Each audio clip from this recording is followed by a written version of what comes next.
ونعوذ بالله من شرور أنفسنا ومن سيئات أعمالنا من يهده الله فلا مضل له ومن يضلله فلا هادي له ونشهد أن لا إله إلا الله وحده لا شريك له ونشهد أن سيدنا وحبيبنا وشفيعنا وسندنا ورحمتنا ومولانا محمدا عبده ورسوله أما بعد فأعوذ بالله من الشيطان الرجيم بسم الله الرحمن الرحيم ثم أورثنا الكتاب الذين اصطفينا من عبادنا فمنهم ظالم لنفسه ومنهم مقتصد ومنهم سابق بالخيرات بإذن الله ذلك هو الفضل الكبير جنات عدن يدخلونها يحلون فيها من أساور من ذهب ولؤلؤا ولباسهم فيها حرير وقال رسول الله صلى الله عليه وسلم من سلك طريقا يطلب فيه علما سهل الله به طريقا إلى الجنة زمارونو موجوده چې کوم میاش روانه ده د شوال میاشت دا میاشت د دینی مدرسو د شروع کېدو میاشت او په دې میاشت کې په اسلامی مدرسو کې د علم داخلي شروع کېږي هم د حافظانو د حفظ داخلي شروع کېږي هم ورسره د شریعت د علم داخلي شروع کېږي گویا کې کڅوک په خپل بچی باندې علم حاصلول غواړي یا خوک په خپل عالم جوړېدل غواړي حافظ جوړېدل غواړي نو دا میاشت راغی لکه څنګه د سکولونو داخله د مارچ کې یا په اپریل کې یا په جنوري کې شروع کېږي هغه ته د مخ کې نه خلکو تیاری کړي دغه څه زمونږ د دینی مدرسو داخله د درکوټ اختر په میاش کې شروع کېږي او سبقونه بیا په دې میاش کې شروع شي او بیا د روزې نه یو میاش مخ کې دا سبقونه خلاص شي نو بیا دغه دوه نیمه میاشتې د مدرسې چټیانې زمارونو مسلمان د الله بندا دنیا ته چې الله پاک را لېږلی دی داغه د جون مقصد دو مقصد دی یو اصل مقصد دی او عارضی مقصد دی اصل مقصد هغه د چې هغه له خدای پاک یو لک سلیری زره پیغمبران را لېږلي دي اصل مقصد هغه د چې هغه له الله پاک کتابونه نازل کړي دي او بیا زمونږ د امت لپاره الله پاک نبی کریم صلی الله علیه وسلم دنیا ته را لېږلی دی او هغه بیا یو عظیم کتاب د قرآن شریف په شکل کې ورکړی دی اصل مقصد چې خدای پاک پیغمبر مبارک او قرآن شریف دوانه را لېږلي دي دا اصل مقصد دی د څه را لېږلي دي د دې را لېږلي دي چې انسانان د پیغمبر علیه السلام تعلیمات زده کړي او د قرآن شریف په علوم ځان خبردار کړي دې سره به د آخرت هغه همیشه زندگی د خوشاله وي اصل مقصد دا دی دا دویم مقصد عارضی دی دویم مقصد څه دی چې موږ به ډوډۍ پیدا کوو، ځان له رزق به خورو، ځان له به کور جوړو، پکې به اوسېږو، ځان له به جامه جوړو، بیا به اچو، هغې کې به خپل ژوند تېرو، ځان به د ګرمۍ نه بچ کوو، د یخنۍ نه به بچ کوو. دا اصل مقصد نه دی، دا دویم نمبر مقصد دی. لکه زه به تاسو په دې پوه کړم په مثال، یو سړی چې میخه والي، د میخې اصلي مقصد څه شی دی؟ چې د دې نه به د پی اخلم او خرڅوم به،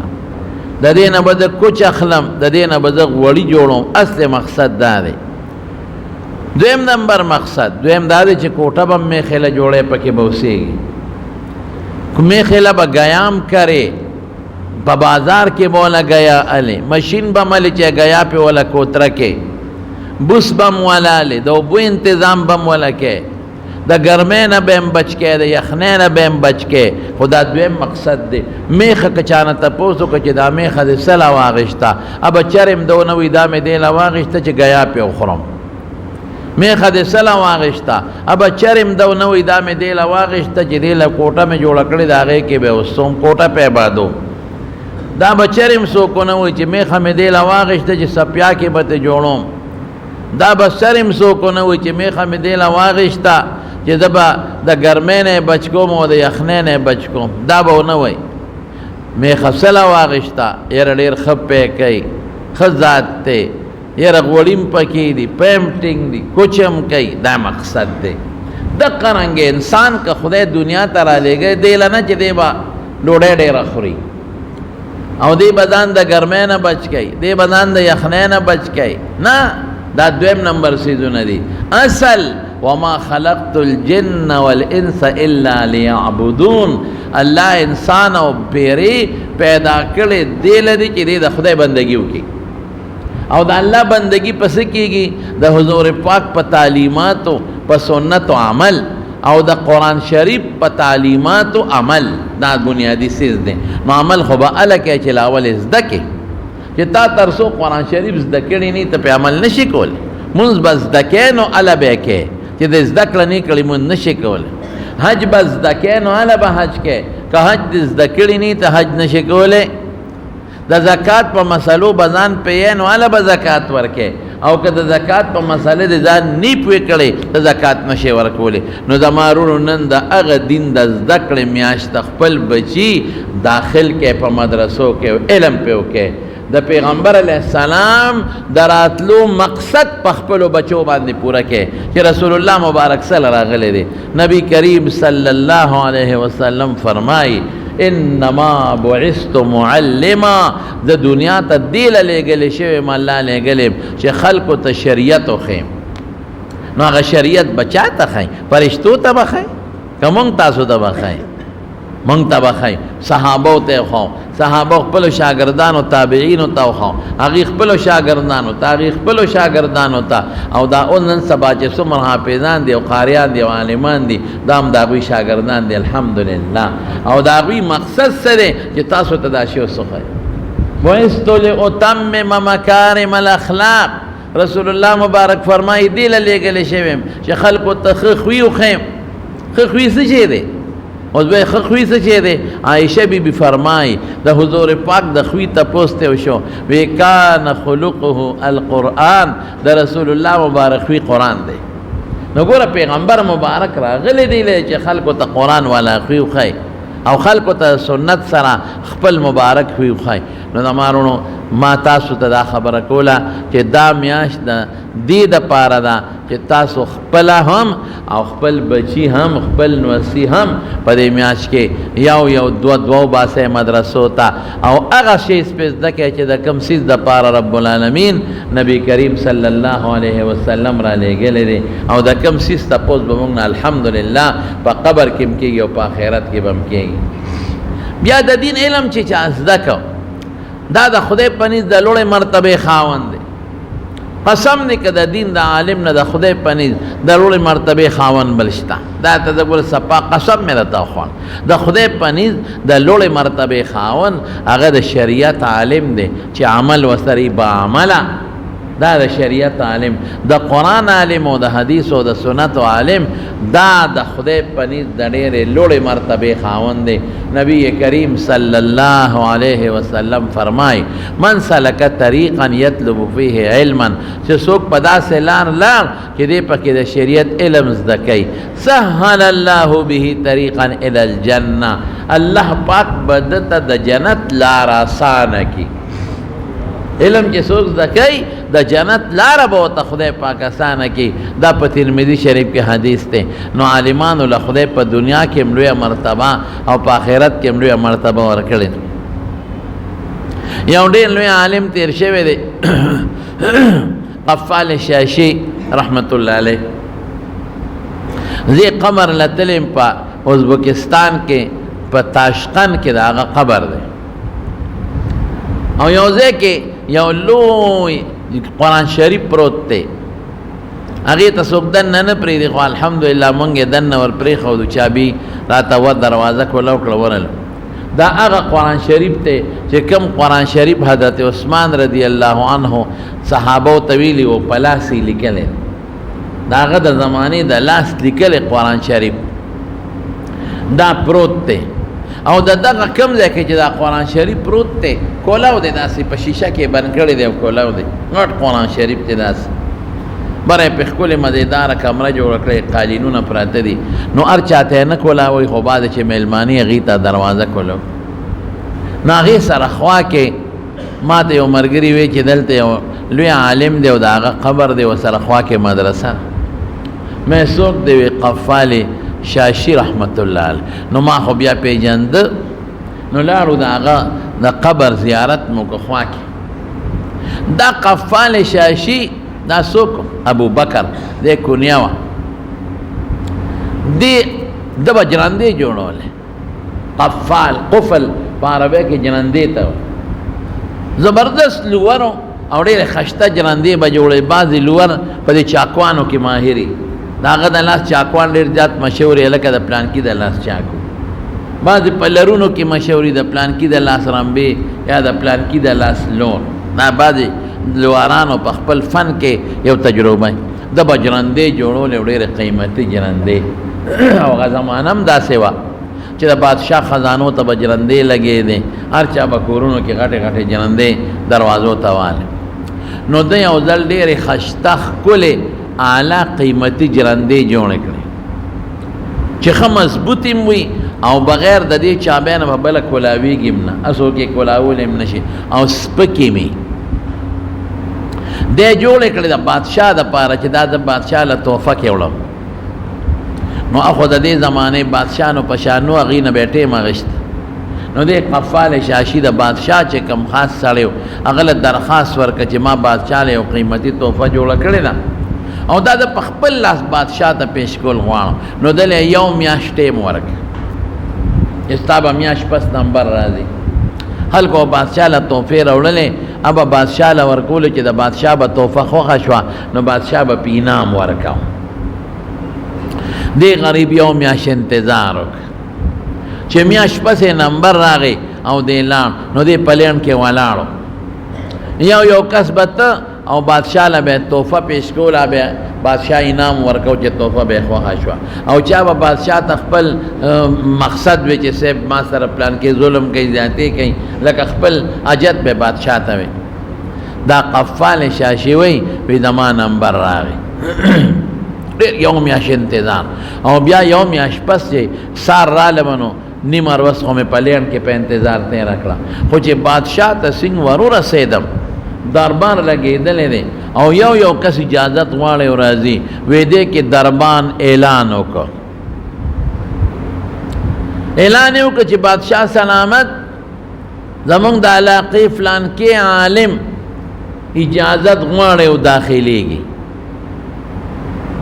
وی چې دی ووی نو بادشاه ته اوس ما جرندې جوړې کړې دي، زما نمبر راغلی دی او ما د خپلې جرندې بادشاه ته پیش کړې. ما وی صاحب دا ما جرندې جوړې کړې ډېرې قیمتي، دا په بله چابۍ نه کولاویږي، دا په زور څوک نشي کولاولی. او صاحب ډېر سپکې جرندې دي وایي زما هغه جرندې بادشاه راواغېستې او کتلې او ډېر زیات تعجب کې شو او زه پوه شم چې ما له بادشاه ډېر غټ انعام راکړي ځکه شی مې ډېر مزېدار جرندې مې ډېرې ښایسته دي خو چې لاس کې واغېستې کتې دی کې دربان اعلان وکړه چې فلان کې عالم اجازت غواړي او دربار ته داخلېدل غواړي خو چې دی ووایي نو بادشاه زما جرندې یو طرف ته کېښاوده او په خپله ودرېد چې حضرت دې داخل شي راضي دی وزیران چې ودرېد وزیران هم ودرېدل چې وزیران ودرېدل مشران هم ودرېدل مشرانو سره چې کم د بادشاه نږدې جرنیلان د فوج او پولیس والو هم ټول ودرېدل مجلس کې چې څومره خلک و ټول ودرېدل دا قفال شاشي وایي وی زه حیران شوم چې خدای دا څوک دی مونږ یو میاشت مخکې اجازت غوښتلی دی بې اجازت راغی مونږ سار راغلی یو او تحفه م راوړې ده او دی راغی نیغ او نیغ په نیغه داخل شو مونږ څونه په طریقه بادشاه ته ولاړ یو چې لاسه مو نه رپي بادشاه خفه نه شي او دی چې راغی لکه ته وایې چې د بادشاه د پاسه بادشاه دی جوړ دا سړی دا خو د دې بادشاه نه غټ بادشاه معلومیږي دغه بادشاه مدرید فوج مدرید جرنیلان مدرید پولیس جرنیلان مدرید عام خلک مدریدل او بادشاه څونه عزت ورکو دا هغه دروازه کې را روان دي په اس باندې سور او بادشاه وته دې نه ولاړ دی او دا لا څوک دی دا قفال شاشي وایي وی ماړه کې دا فیصله وکړه چې داسې کار کومه چې دا سړی چې دا بادشاه وله کوم عزت ورکه ورته ودرېده د ده چې کوم علم زده دی دا فن زده دی دا زده کول پکار دی کمال خو دې کې دی څونه ورته بادشاه عزت ورکړه ټول ورته ودرېدل دا خو د بادشاه د پاسه بادشاه دی دا خو د بادشاه نو بادشاه دی هر څوک چې دی دا معلومات کومه چې دته کوم هنر زده دی دا هغه هنر زده کوم وی چې څنګه راغی بادشاه سلامت ودرېدو ډېر عزت خوا کې په کرسی کېنو زما جرندې یو طرف ته پاتې شو وای پاکه مونږ خو یو میاشت مخکې نیټه هغې سار راغلي یو قیمتي شی مې جوړ کړی مې پې ځان له شین کړی زما د هنر له خو توجه ورنه کړه بادشاه د هغه ډېر قدر وکړ ډېر عزت یې وله ډېره توجه یې وله ورکړه ډېرې نامونه یې وله ورکړل ډېرې ورته په سینه لاس کېښود ډېرې ورته سر ټیټ کړ او ټول مجلس کې چې څومره وزیرانو ټول ورته سر ټیټ کړ بس ما وی په تندر دی اجرندې وله په تندر دی دا فن وله دا زده کول پکار دی چې سړی څنګه لاړ ووته ما تپوس وکړو دا څوک و وی دا د دې علاقې عالم دی صاحب دا مشر عالم دی مشر قاضي صاحب دی مشر عالم دی دیو ځان ته وایي چې قفاله چې بادشاه سره دونه عزت دی نو خدای سره به څونه عزت دی چې د دنیا وزیرانو سره عزت دی چې رب العالمین سره به څونه عزت دی چې د فوجانو جرنیلانو سره قدر دی چې الله سره به څونه قدر دی او چې دا ټول مجلس ورته پاسېد چې فرشتې به واقعي رسول الله صلی الله علیه وسلم فرمایي زه نه ویم عالم نه طالب یادوي وی چې طالب العلم د دین طالب په کمله رضي نو فرشتې وزر غواړي ان الملائکة لتدع اجنحه فرشتې وزر اږدري ځان لطالب العلم دو معنی دي خوشاله دي د طالب نه دونه خوشاله دي چې وزر اږدي یا د طالب د خوشالولو دپاره چې دی خوشاله شي وزر په ځمکې اږدي طالب له دونه مرتبه ده نو چې فرشتې عزت کوي د طالب نو د ملا به څونه قدر وي د شاګرد دونه عزت دی نو چې د چا په سینه کې د قرآن و سنت علم پروت دی چې د هغه به د خدای په نزد څونه عزت دی افسوس د مارونو د خدای په نزد د عالم قدر دی د فرشتو په نزد د عالم او د حافظ قدر دی او چې د چا په زړه کې مسلمان په زړه کې د قرآن او د پیغمبر قدر پروت دی د هغه په زړه کې هم د عالم قدر او د جاهل مسلمان په زړه کې به قدر نه زه کله کله ډېر په سوچ کې پرېوځم زه وایم یهودیان د خپل دیني مولا ډېر قدر کوي ربي ورته وایي دومره قدر یهود د خپل مولا کوي د هغه مخکې سر نه اوچتوي سر ټیټوي عیسایان د خپل پادری د خپل راهب دونه قدر کوي چې دونه د پلار نه کوي ولې وی دا زمونږ د مذهب مشر دی. مجوسیان د خپل آتشکدې والا چې کوم آتشکدې ته ناست دی د هغه مخکې سر نه پورته کوي. ولې دا زمونږ د مذهب مشر دی. فارسیان افسوس زمونږ په مسلمانانو باندې نه زمونږ مسلمانان د خپل ملا خپې وایي. نقطې پکې راوباسي. دا ولې څه چل دغه خلک هغه په باطله دي، هغوی پسې شیطان نه دی لګېدلی. زمونږ دین په حقه دی، موږ پسې شیطان لګېدلی. شیطان نن د مسلمان په زړه کې دا اچوي چې د مولا پسې ششابه دکې داسې وړې وړې نقطې دي هغه راوباسه. غلطۍ خو شته که نه، دې نه خو څوک انکار نه شي کولی. دا راوباسه شابه خلکو ته وایه چې خلک په مولا اعتماد ختم شي، د خلکو په مدرسه اعتماد ختم شي. چې په مولا د خلکو اعتماد ختم شي، په خپله به علم نه کوي، بچی باندې به نه کوي، د مولا به قدر نه کوي، دین به ختم شي. دین ختم. د رسول الله صلی الله علیه وسلم چې کوم میشن دی دا دې ختم شي. نن په دې سوشل میډیا تاسو ګورئ که څومره خلک بل څه نشته، مولا دا مولا دا، هغه عالم دا هغه عالم دا، هغه قاری دا هغه قاری دا. دنیا نښتې ده. چېرته یو حافظ صاحب به ماشوم را ګیر کړي عقل به ورته ښیي وی به نه دي په کار وال. زه د والو مخالف یم. حافظانو له پکار چې خپل به ماشومان نه وایي، هسې دې ورته عقل ښایي. لیکن یو حافظ لګیا شو ماشوم و په سوشل میډیا په دې موبایل هغه پرچار شروع شي که نه، او دې مارې ښیي وګورئ که ظالم ته او شاګرد یې راګیر کړی دی. وګورئ ظالم ته او شاګرد یې راګیر کړی. او په دې سکولونو کې ولا بیخ وباسي، الوړي کې قسم په خدای الوړي کې او په شایه ډبئ او لاس الوړي کې او په دې چوکو یو اسم نشته، اسم نشته. یو مولا نه پټې غلطي وشي خو چې دا سوشل میډیا د اسمان په سر اوچت کړي. وګوره هغه عالم ته، وګوره هغه مول هلکه د دې معاشرې انسان د غلطۍ به نه کېږي. لیکن څونه غلطۍ زمونږ په سکولونو په یونیورسټو کې په کالجونو کې کېږي، څه نه کېږي. اسم نشته، هېڅ پروا هم نشته. زه افسوس دا کوم چې موږ ولې د دې خپل دین دشمني کوو، موږ د دې خپل قرآن سره ولې دشمني کوو، موږ د خپل پیغمبر مبارک د میشن سره ولې دشمني کوو. موږ چې د قیامت پر رسول الله مبارک سره به مخ څنګه لګاو، موږ مخ کېږو، بس مخ به څنګه لګاو. اب ما نه تپوس کوي، تا نه به تپوس کوي چې زه کوم څیز له الله لېږلی او مغه کار خو دې ملا صاحب کوو. زه دې له لېږلم چې قرآن خلکو ته ورسوم، دې رسوي. زه دې له لېږلم چې حکمت او سنت خلکو ته ورسوي، هغه ډیوټي خو دا اخیستې ده. زه خو دې له لېږلی وم چې شریعت خلکو ته ورسوم، دې غریب چندې غوښتې چندې خلکو ته به لاس نیوه او مدرسې په سوالونو جوړه کړې وه، هغه کار ده کو او ظالمه ته بیا هم ورپسې لګیا وې.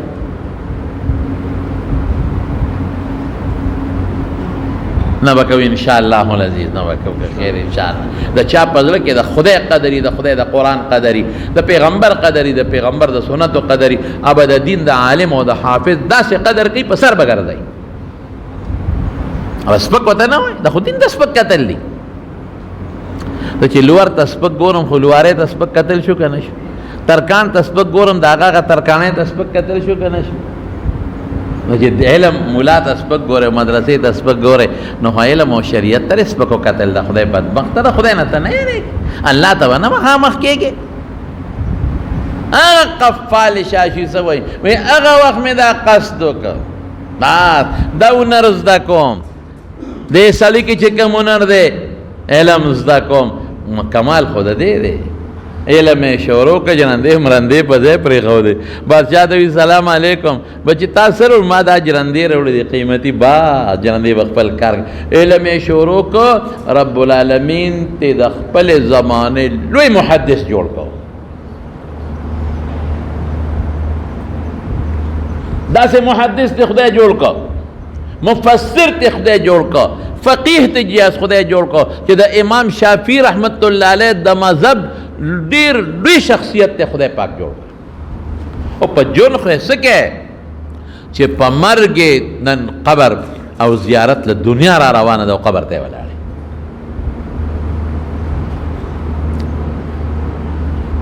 سهل تستری رحمت الله علیه،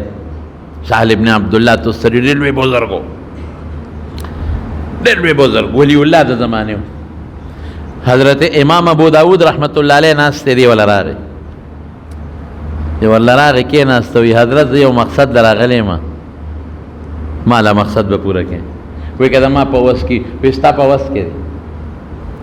وی کده ما په وس کې د شریعت خلاف نه وی د شریعت خلاف هم نه د استا په وس کې هم ما سره وعده وکړي چې پورا کړي امام ابو داود رحمت الله علیه امام ابو داود سجستانی داغه کتاب په دوره حدیث کې پڑھاویږي ٹھیک شو چې د ما په وس کې و د قرآن او سنت خلاف نه د شریعت وعده د سره پورا کوم وایا چا وتوی ودونه پیجن چا وتوی صاحب دا دیو پیجن وینا وی دا سهل ابن عبد الله تستری دی او هو الوی بزرگ د خدای ویل هغه ضرورت پاسه ما صاحب نه پیجندل وینا دا ما پیجنګلو ورستو دا خود ډیر لوی مزل مې وکړ یو مقصد لا براله پورا کې وی تا ته هم چې شریعت موافقی او دا ما په وس کې پورا کوم وی دا شریعت موافق هم د استا په وس کې هم نه وی وایا وی دا جبه درو با صدا د لخ کلومه دی لراغلم چې ستا جبه خپل کم وی دا ما په جبه سکه وی په دې جبه ته د پیغمبر مبارک حدیث خې کما جبه چې د پیغمبر مبارک حدیث کوي دی لراغلم چې نن دا جبه د خپل کم ورو چې د پیغمبر قدر پړه کې دی او د پیغمبر د حدیث او قدر پړه کې دی نو کما جبه چې لاړې ته بیګي لاړې نن یو ډیر لوی بزرګ را دی وغه جبه خپلې او زمون محمد ابن حسن شیبانی د امام ابو حنیفه رحمت الله علیه شاگرد محمد ابن حسن شیبانی هغه چې وفات شو نو عالم په خوب کې ولید وی الله د سره سوکل دا د امام صاحب شاګردانو کې دي او د امام صاحب د فقه ډېر لوی خدمت الله د دې سړي نه غشته دي وی الله د سره سوکل وی چې الله ته مخامخ شم نه پیدم داس اور سخت ورځ دنو دا سره پیدم نوې چې مخامخ شم ما ته الله وی محمد ابن حسن چې اونې را پیږي ما یې ما دنیا کې ستا سینا د خپل کتاب او د خپل مبارک پیغمبر د کتاب د علم نه ډکه کړې وه او کومه سینه چې د خپل کتاب او د خپل پیغمبر د کتاب د علم نه ډکه کمغه سینه د جهنم د اور نه ډکو اوهو دغه سینې څونه قدر دی خدای سره کومه سینه کې چې قرآن پروت دی څونه قدر حافظ اوهو سینه کې قرآن پروت دی لیکن موږ نن ګیا ورته نه چې نن موږ سپک ورته ګور عالم په سینه کې قرآن او سنت پروت دی موږ پروان نه ساتو موږ عام یو دا عالم ته موږ د یو عام یو د یو نوکر د جمعات امام ته د یو قصبګر په شکل موږ ګورو قصبګر هم د خدای بنده دی تعالی ډېر لوی کار کوي هغه به هم قدر کوي خو موږ ملا ته په دغه نظر ګورو حافظ ته په دغه نظر پروان نشته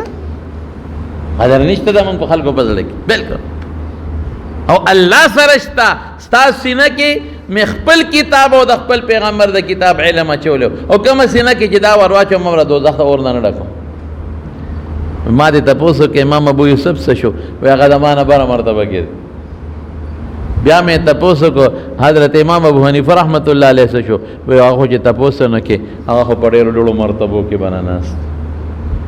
اوس ته دا خو خوب دی که نه نه قرآن ته وګوره یرفع الله الذین آمنوا منکم والذین اوتوا العلم درجات الله وی مسلمان لپا کافر او بیا په مسلمانانو کې علما غټې غټې مرتبې مقرر کړي زمارونو تاسو دا مهرباني وکړو که خیر انشاءالله په بچو به علم کو یریګو بنا پس په ډوډۍ باندې یریګو ډوډۍ د چا لاس کې او زما دې په خدای قسم یې ښه ډوډۍ به ورکوي عزت د چا په لاس کې دی زما دې قسم په خدای ښه عزت به ورکوي خو د پیغمبر مشن به موږ جمع دی کوو او مشن دا دی چې خپل بچي خپل نوسي علم ته وباسي کم ماشومان چې لسم پاس کړي وي موږ اکثر د خلکو ته وایو چې خیر د لسمه پورې په سکول ووایي ځکه نن سبا دا سکول دا زمونږ په دې دین کې هم پکارېږي دې نه بغیر کار نه کېږي لسمه پورې په ماشوم باندې سکول وای او د لسم سره سره جمعات ته لېږه که حفظ پې کولی شي حفظ پې او که چېرته حفظ نه شي کولی حفظ فرض لازم نه دی نو بیا نن سبا په ډېرو ځایونو کې دا سیکنډ ټایم مدرسې جوړې شوې دي ماسپښین نه پس ډېرو کلو کې شته نو هغه سیکنډ ټایم مدرسې ته لېږه هلته به سبق هم د دین شروع کړي او سکول ته دې ځي لسم به پاس کړي چې لسم پاس کړي مه یارېږه روزي د خدای په لاس کې چې ته الله ته لاړ شې قبر کې نو زه به څه جواب خدای له په قبر کې ورکوم والله که جواب ورکړی شم نشم ورکولی یو ټکې به څه دې راوړی دی الله به تپوس کوي قیامت پر ورځ به تپوس کوي څه دې راوړي دي بس وایي الله هېڅ مې هم نه دي راوړی دغسې مې د یو ملا صاحب تقریر او دی نه دی خپل بچی مې ستا قرآن ته کېنولی زه چې راتلم که نه او زنکدن مې و دلته دنیا ته راتلم زما بچی قرآن ته ناست و زه چې راتلم زما بچی د شریعت علم ته ناست و انشاءالله چې دا به د کامیابۍ ذریعه کې خیر انشاءالله زه به هغه شی تا له خوښوم چې ځان له خوښوم علم په بچو کې ښه دا د علم زمانه ده او د عالمانو قدر وکړي د عالمانو عزت وکړي نو دې زمانه کې الحمدلله ډېرې مدرسې دي او الحمدلله روانې دي داخلي شروع دي او خپل بچي داخل کې په مدرسو کې چې چاته نږدې مدرسې انشاءالله العزیز زموږ دارالعلوم نعمانیه او منظور کې کوم کې چې درس کوم د احادیث مبارکو ایکم داخلي شروع شوي دي د لومبۍ درجې نه واله تر دوره حدیثه پورې الحمدلله داخلي شروع دي او لا سبقونو د شروع کېدو فیصله نه ده شوې هغه فیصله به انشاءالله ان قریب وشي او که داسې نورې مدرسې تاسو ته نږدې وي په نورو مدرسو کې خپل بچي داخل کړئ او انشاءالله العزیز په بچو به که خیر علم کوو ښه چې الله خوشحاله شي د الله کائنات به خوشحاله شي فرشتې او د ژوند اسپتل نن سبا خو بل شان مرګونه دي نور کله خو بل اتیا او توصلو ته خلک رسېدل اوس خو چې اعلان دي سار را پاسې پلان کې مړ شو هلکه خو پرون ټیک ټاک و پرون ټیک و بس نن لاړ کړه د ګوره د ژوند هېڅ پته نه لګي مرګونه ډېر تیز شوي دي لږ نه ډېر تیز شوي دي نو دا د خبره مې کوله د مارونو نو انشاءالله العزیز په دې به که خیري عمل به کوو ښه او زموږ خلک بس په دې څه زیاتېږي چې په بچي علم وکړم نو دې به څه خوري او زه به څه خورم ته به هغه خورې چې مرغانو له خدای ورکوي تا به خدای هغسې درکوي لکه په دې دریاب کې چې کبانو له خدای پاک ورکوي تا به خدای هغه روزي درکوي په خدای اعتماد کوه انشاءالله خدای به ښه رزق درکوي ښه ډوډۍ به خدای پاک درکوي که خیر انشاءالله العزیز بله جمعه هم په دې څه دوه څلور خبرې وکړم انشاءالله العزیز زه خو لږ جوړ هم نه یم لږ یو بوډۍ بیماره مې ما لږ سر باندې بوج هم دی درد دی او څه لکه تبه مې کېدله ما لا دا خیال و چې زه به د جمعې مانځله وځم که نه خو بهر کې دا مهلماني اکثر نو زه راووتمه دعا وکړئ رب العالمین زمونږ بچی عالمان کې خدای د دین علم خور کې الله د شریعت علم خور کې الله د قرآن او د سنت علم د هر مسلمان کور ته ورسه الله د هر مسلمان په کور کې یو عالم پیدا کې الله د هر مسلمان په کور کې یو قاری پیدا کې یو حافظ پیدا کې یو عالم پیدا کې الله هر مسلمان په کور کې یو عالم پیدا کې د هر مسلمان کور ته خدای د رحم په نظر وګوري کوم کور کې خدای عالم پیدا کړي دی ته خدای د رحم په نظر کې تللی دی چې کوم کې خدای قاری پیدا کړي دی د رحم په نظر کې تللی دی خدای د هر مسلمان کور ته د رحم په نظر وګوري د کرم په نظر وته وګوري او د قبولیت په نظر وته وګوري الله چې څومره بیماران دي روغ صحتونه ورکړي شفا ورکړي چې کوم مردگان دي مغفرت نصیب کړي زمونږ په دې کلي کې زمونږ دلته صاحبزاده بابو صاحب وفات شوی زما ډېر ښه مرید مو زما شاګرد مو ډېر ښه انسان و دعا کوي چې خدای پاک مغفرت نصیب کړي الله یې د آخرت خوشحالۍ نصیب کړي بچو له خدای صبر ورکړي او صاحب دلته کې زمونږ د شیر علي رور وفات شوی په تکیا کورونو کې او د هغه بل هلک وفات شوی زه خو دې خبر شوم سعدالدین وفات شوی د خټه هغې ته هم دعا کوي چې الله تعالی مغفرت نصیب کړي او خدای پاک وارثانو له صبر ورکړي او دلته زمونږ په عمرزو کې زمونږ رشته دارانو زمونږ د فضل رازق دوه خویندې وفات شوي یو مخکې او یو پرون بله ورځ دعا وکړئ زمونږ فضل رازق صاحب چې زمونږ اوښې د هغه خور وه چې الله مغفرت نصیب کړي الله د آخرت خوشحالۍ نصیب کړي او الله وارثانو له صبر ورکړي یا الله چې چاته څه ټینشنونه دي په خوشحالو یې بدل کړي خدای چې چاته څه پریشانۍ دي په خوشحالو یې بدل کړي خدای زمونږ په زړه کې د علماء قدر پیدا کړي زمونږ په زړه کې د مدرسو قدر پیدا کړي زمونږ په زړه کې د قرآن او سنت قدر پیدا کړي او چې څومره میلمانه د لرې لرې ځای نه راځي په یو قدم اجر ورکړي د دې محلې د خلک چې کوم خدمت کوي دي د هغې اجرونه او برکتونه ورکړي او خدای زمونږ په دې کلي د خپلو رحمتونو باران نازل کې. الله چې چاته څه مشکلات دي په خوشالو بدل کې، رزق کې زمونږ برکت واچي، مال اولاد کې برکت واچي. ترانه راضي شي خدایا، ترانه راضي شي په دې کورونا بیماری چې کوم غریبانان مبتلا دي، الله روغ صحتونو شفا ورکړي. الله مونږ په دې محله کې دل کې سریر ضرور دی، هغه غریب په هسپتال کې داخل دی، دعا وتو کې چې الله تعالی ولا سمین جان چې الله ولا روغ صحت او شفا ورکړي. نور چې څومره بیماران دي الله ته شفا ورکړي، الله روغ صحتونه ورکړي. اخر وخت کې بخله کلمه نصیب کړي، لا اله الا الله محمد. الحمد لله نحمده ونستعينه ونستغفره ونؤمن به ونتوكل عليه ونعوذ بالله من شرور أنفسنا ومن سيئات أعمالنا. من يهده الله فلا مضل له ومن يضلل فلا هادي له. وأشهد أن لا إله إلا الله وحده لا شريك له وأشهد أن محمدا عبده ورسوله. أما بعد فأعوذ بالله من الشيطان الرجيم. بسم الله الرحمن الرحيم. يا أيها الذين آمنوا اتقوا الله حق تقاته ولا تموتن إلا وأنتم مسلمون. يا أيها الذين آمنوا اتقوا الله وقولوا قولا سديدا يصلح لكم أعمالكم ويغفر لكم ذنوبكم ومن يطع الله ورسوله فقد فاز فوزا عظيما. يا أيها الناس اتقوا ربكم الذي خلقكم من نفس واحدة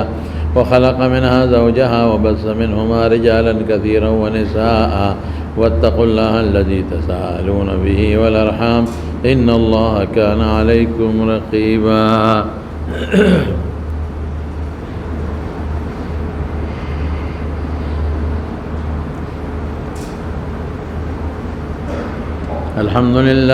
الحمد لله حمدا كثيرا طيبا كما يحبه ويرضى. اللهم ربنا لك الحمد حمدا كثيرا طيبا مباركا فيه مباركا عليه ملء السماوات والأرض وملء ما بينهما وملء ما شئت من شيء بعد. الله أكبر كبيرا والحمد لله كثيرا وسبحان الله بكرة وأصيلا. وصلى الله تعالى على سيدنا ومولانا محمد وآله وصحبه وسلم تسليما كثيرا كثيرا. إن أصدق الحديث كتاب الله وأحسن الهدي هدي محمد صلى الله عليه وسلم وشر الأمور محدثاتها وكل محدثة بدعة وكل بدعة ضلالة وكل ضلالة في النار. وقال رسول الله صلى الله عليه وسلم من أحدث في أمرنا هذا ما ليس منه فهو رد.